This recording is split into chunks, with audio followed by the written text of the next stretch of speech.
राजेश और मंजू पेशे से डॉक्टर थे। आज उनकी शादी की सालगिरह थी। वह अपने बच्चों और बहुओं के साथ एक रेस्टोरेंट में सालगिरह मनाने के लिए घर से निकले हुए थे। राजेश जी पीछे वाली सीट पर अपनी पत्नी मंजू के साथ बैठे हुए थे और अपनी पत्नी मंजू का हाथ पकड़े हुए बीते दिनों की यादों में खो गए। मेडिकल कॉलेज का आज पहला दिन था। बॉटनी की क्लास चल रही थी। प्रोफेसर साहब कुछ भी पूछते, मंजू फटाफट जवाब दे देती थी। दूसरे बच्चे जैसे ही सोचते थे कि मैं उस सवाल का जवाब दूं, उससे पहले मंजू उसका सही जवाब दे देती थी और यह रोजाना ऐसे ही होने लगा। उसी क्लास में राजेश भी पढ़ता था। राजेश मंजू की पढ़ाई के प्रति इतनी गंभीरता को देखकर मन ही मन पसंद करने लगा था। एक दिन कॉलेज के गेट पर मंजू और राजेश एक दूसरे से मिल गए। राजेश ने मंजू से हाथ मिलाया और उसकी तारीफ की। मंजू ने भी राजेश से कहा कि आप भी कोई कम नहीं है। मेरे बाद अगर इस क्लास में कोई प्रोफेसर साहब के सवालों का जवाब देता है तो वह आप होते हैं। आप चाहें तो पहले भी जवाब दे सकते हैं। मैं आज से आपके पहले जवाब देने का इंतजार करूंगी। उस दिन जब क्लास खत्म हुआ तो राजेश ने मंजू को कैंटीन में अपने साथ चाय पीने के लिए चलने को कहा। मंजू राजेश को मना नहीं कर सकी और दोनों कैंटीन में चाय पीने के लिए चले गए। दोनों एक टेबल पर चाय तो पी ही रहे थे, लेकिन दोनों की नजरें एक दूसरे को देख रही थीं, जैसे मानो उन दोनों के मन में एक तूफान सा आ ही गया हो।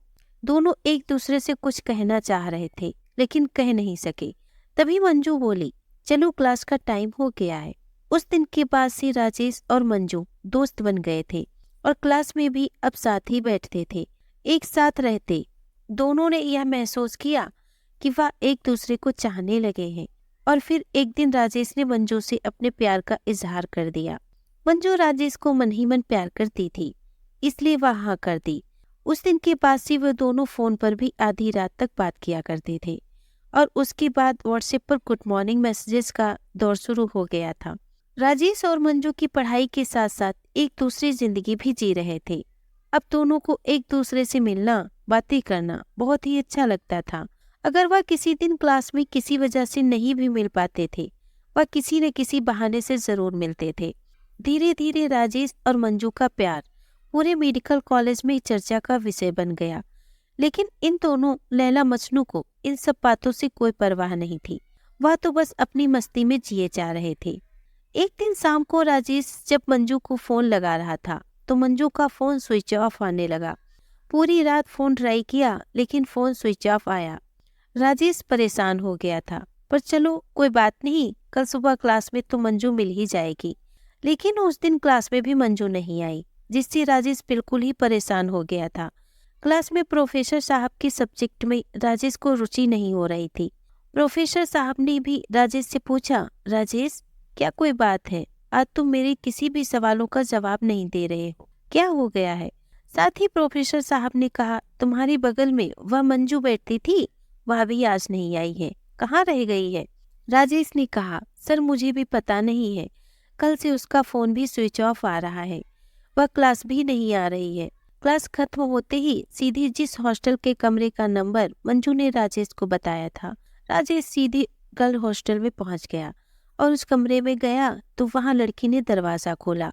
राजेश ने उसके बारे में पूछा। उस लड़की ने बताया, यहाँ तो कोई मंजू नाम की लड़की नहीं रहती है। मेरे रूम में क्या, इस पूरे हॉस्टल में इस नाम की कोई लड़की नहीं रहती है। राजेश तो बहुत परेशान हो गया था। उसने प्रिंसिपल से जाकर मंजू का एड्रेस निकलवाया। एड्रेस में दिल्ली का एड्रेस दिया हुआ था। वह तुरंत उस एड्रेस पर पहुंच गया।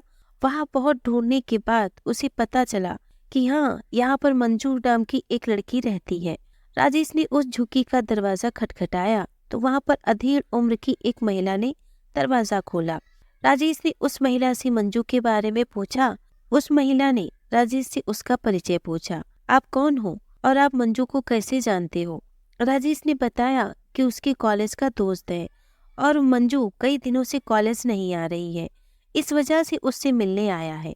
महिला ने राजेश को अंदर आने के लिए कहा। अंदर आया तो देखा मंजू बेड पर लेटी हुई है। बातों बातों में पता चला कि 2-3 दिनों से मंजू की तबीयत बहुत ज्यादा ही खराब है। मंजू की माँ बाहर चली गई राजेश के लिए कोल्ड ड्रिंक लाने के लिए। तभी राजेश ने मंजू से पूछा, तुम यहाँ क्यों रहती हो? इतनी गंदी जगह, यहाँ तो तबीयत खराब होगी, या भी कोई रहने की जगह है? मंजू ने कहा, क्यों, इतने सालों से मैं यही रहती हूँ, तो क्या मैं रोजाना बीमार रहती हूँ? और इतने सारे लोग भी तो यहीं रहते हैं। राजेश ने कहा, तुम सही कह रही हो, लेकिन वह इन सबकी मजबूरी है यहाँ रहना।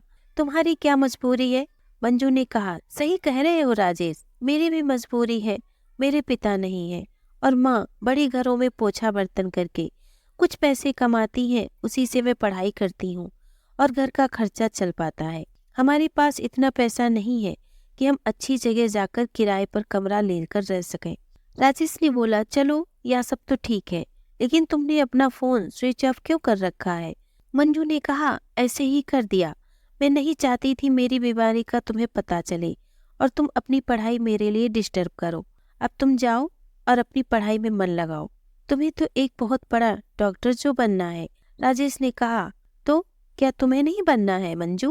मंजू ने कहा, हाँ डॉक्टर बनना है, लेकिन तुम्हें डॉक्टर बनकर तो बड़ा सा हॉस्पिटल खोलना है जहाँ पर तुम अपने सपनों को पूरा कर सको, जहाँ पर तुम फ्री में कैंसर पीड़ितों का इलाज कर सको।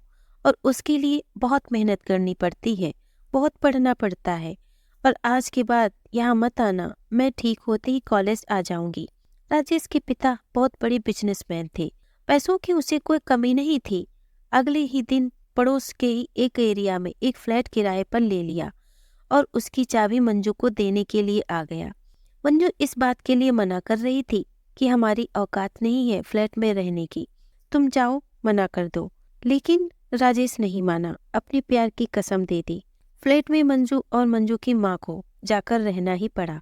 इधर राजेश के पापा को राजेश के दोस्तों द्वारा यह बात पता चल गई है कि राजेश अपनी पढ़ाई से ज्यादा वक्त अपनी प्रेमिका मंजू को दे रहा है और उसका मन पढ़ाई में नहीं लग रहा है।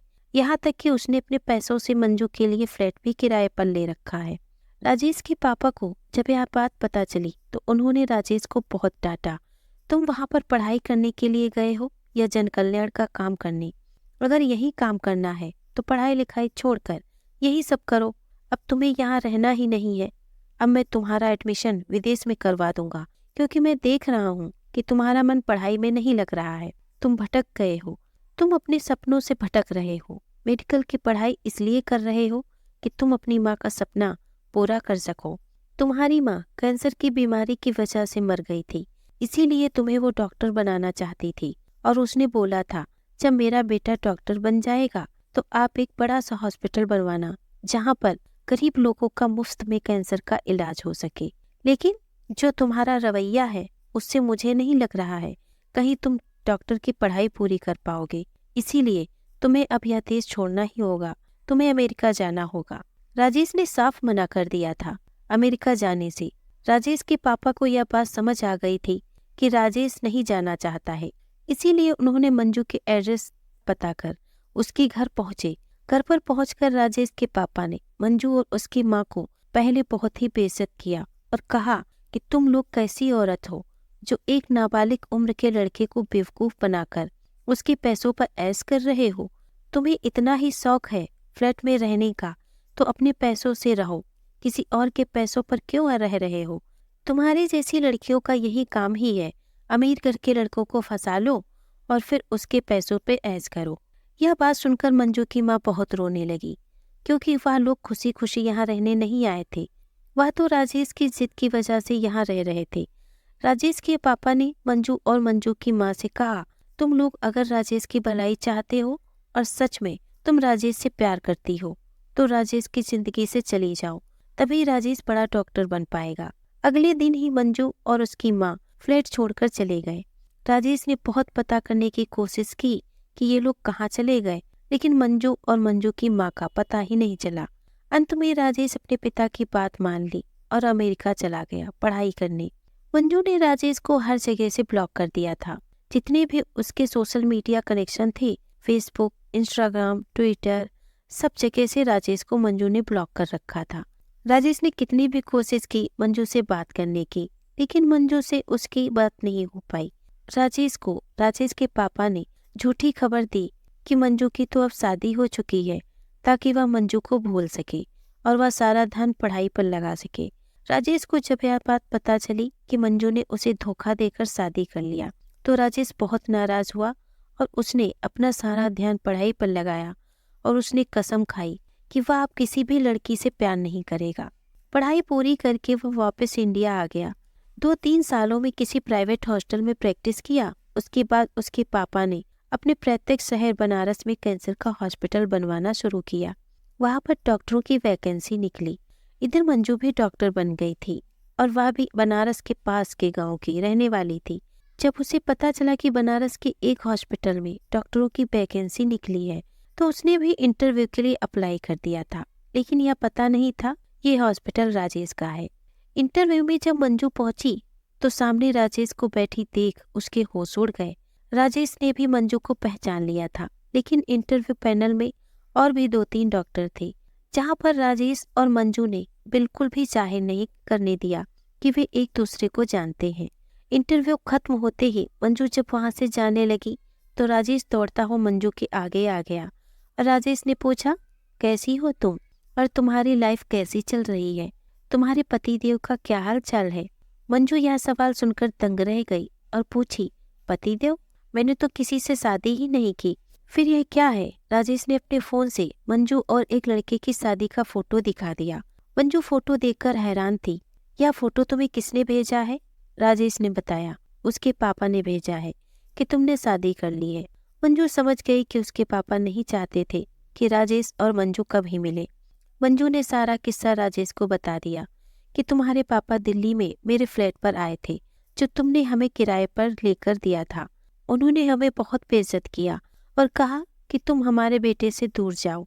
अगर तुम सच्चा प्यार करती हो तो हमने भी सोचा कि मेरी वजह से तुम्हारा जीवन क्यों खराब हो, इसीलिए मैं तुम्हारी जिंदगी से दूर चली गई। राजेश ने कहा, जब किस्मत में एक दूसरे से मिलना लिखा हो तो इंसान हमें अलग कैसे कर सकते हैं, और मैं तुम्हें एक पल के लिए भी दूर नहीं जाने दूंगा। राजेश ने अपने घर में जाकर मंजू से शादी करने के लिए कहा। अब मंजू भी डॉक्टर बन चुकी थी तो राजेश के पिताजी को भी ज्यादा ऐतराज नहीं था, बस यह था कि वह उनके बराबरी की नहीं थी। लेकिन राजेश ने कहा, इससे कुछ नहीं होता है पिताजी, हम दोनों डॉक्टर हैं, या क्या कम है? कुछ दिनों के बाद ही मंजू और राजेश की शादी हो गई। उसके बाद उन्होंने मेहनत कर हॉस्पिटल को बहुत ऊंचाई तक ले गए। तभी टैक्सी ड्राइवर ने ब्रेक लगाया। राजेश ने कहा, क्या हो गया ड्राइवर, अचानक से क्यों ब्रेक लगा दिया? ड्राइवर ने कहा, साहब रेस्टोरेंट आ गया है। सभी लोग गाड़ी से निकले और रेस्टोरेंट में जाकर सालगिरह को सेलिब्रेट किया। दोस्तों, अगर हमारी कहानी आपको पसंद आई हो तो प्लीज़ इसे लाइक और शेयर करें। अगर आप हमारे चैनल पे नए हैं तो प्लीज़ मेरे चैनल को सब्सक्राइब करें। धन्यवाद।